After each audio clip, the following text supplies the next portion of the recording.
Hello, അസ്സലാമു അലൈക്കും. നിങ്ങൾ ഒരുപാട് ആഗ്രഹം ഉണ്ടാവില്ലേ, നമുക്കൊരു കുഞ്ഞ് വേണമെന്നുള്ളത്.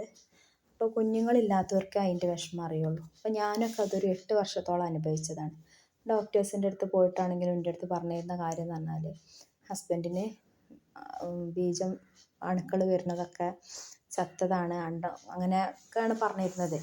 അതുകൊണ്ട് തന്നെ എന്താണ് ഒന്നുപോലും ജീവനുള്ളത് തീരെ ഇല്ല.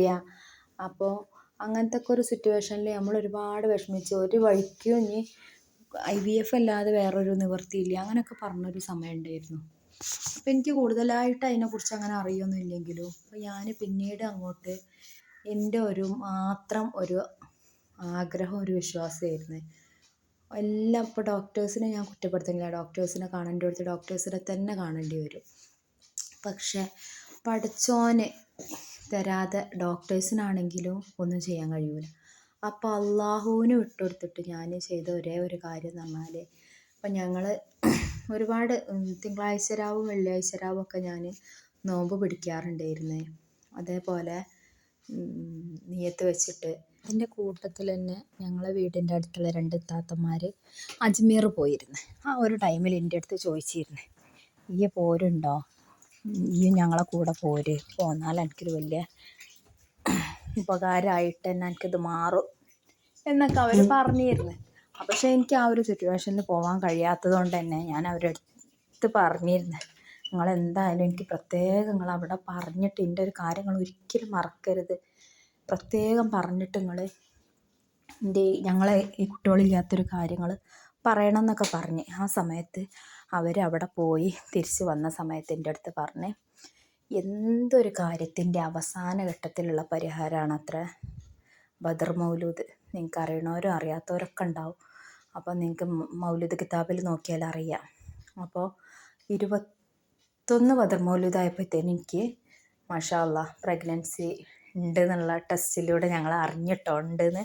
അപ്പോൾ നമ്മൾ ചെയ്യേണ്ടത് എന്താണെന്ന് വെച്ച് കഴിഞ്ഞാൽ 41 ദിവസം നമ്മൾ നിയ്യത്ത് വെച്ചിട്ട് ഏഷാ മഗ്‌രിബിൻ്റെ ഇടയിലാണ് ഞാൻ ഓതിയിരുന്നത്. നിങ്ങൾക്ക് എപ്പോഴാണ് സംസാരിക്കരുത്, അതിനിടയിൽ എപ്പോഴാണ് നിങ്ങൾക്ക് ചെയ്യാൻ കഴിയുന്നത് ആ ഒരു ടൈമിൻ്റെ ഉള്ളിൽ നിങ്ങൾ ചെയ്യുക. ഞാൻ ഏഷാ മഗ്‌രിബിൻ്റെ ഇടയിൽ ഇരുന്നിട്ട് ഒരു ഗ്ലാസ് വെള്ളം മന്ത്രിച്ചു, വെള്ളത്തിൽ ഇത് കൂടെ അങ്ങനെ പിടിച്ചിട്ട് ഓതിയിട്ട് മന്ത്രിച്ച് ഊതുമായിരുന്നു. മൗലൂദ് ചൊല്ലിയതിന് ശേഷം അൽഹംദുലില്ലാ മാഷാ അല്ലാ. അതേപോലെ ഇക്കാക്ക ഷോപ്പിൽ നിന്ന് വന്നതിന് ശേഷം ഇക്കാക്ക് പകുതി കൊടുക്കും, ഞാനും കുടിക്കും. അങ്ങനെ 21 ദിവസമായപ്പോൾ അൽഹംദുലില്ലാ മാഷാ അല്ലാ. എന്നിട്ട് ഞാൻ ബാക്കി തുടർന്നു കേട്ടോ, കാരണം നമ്മൾ നിയ്യത്ത് ചെയ്തതാണ് 41 ദിവസം എന്ന്. അപ്പോൾ അതിൻ്റെ ബാക്കി ഞാൻ ഓതി തീർക്കുകയും ചെയ്തിട്ടോ. മൗലൂദ് ഓരോ ദിവസം ഓരോ എണ്ണമായിട്ടാണ് ഞാൻ ചെയ്തിരുന്നത്. ഇന്നിപ്പോൾ അൽഹംദുലില്ലാ മോനാണ് ഉണ്ടായിട്ടുള്ളത്. മോൻക്ക് 6 വയസ്സ് കഴിഞ്ഞ്. അപ്പോൾ എനിക്ക് കഴിയണ പരമാവധി ആരൊക്കെ എന്നോട് ഈ കുട്ടികളില്ലാത്ത വിഷമം പറയണവരോടൊക്കെ ഞാൻ ഇത് ചൊല്ലാൻ പറഞ്ഞിട്ടുണ്ട്. 1-2 പേർക്ക് ഇതേപോലെ അൽഹംദുലില്ലാ കുട്ടികളുണ്ടായി എന്നുള്ളൊരു സന്തോഷ വാർത്ത എന്നോട് പറഞ്ഞും ചെയ്തിട്ടുണ്ട് കേട്ടോ. അപ്പോൾ ഇതേപോലെ അത്രയ്ക്ക് വിശ്വാസമുണ്ട്.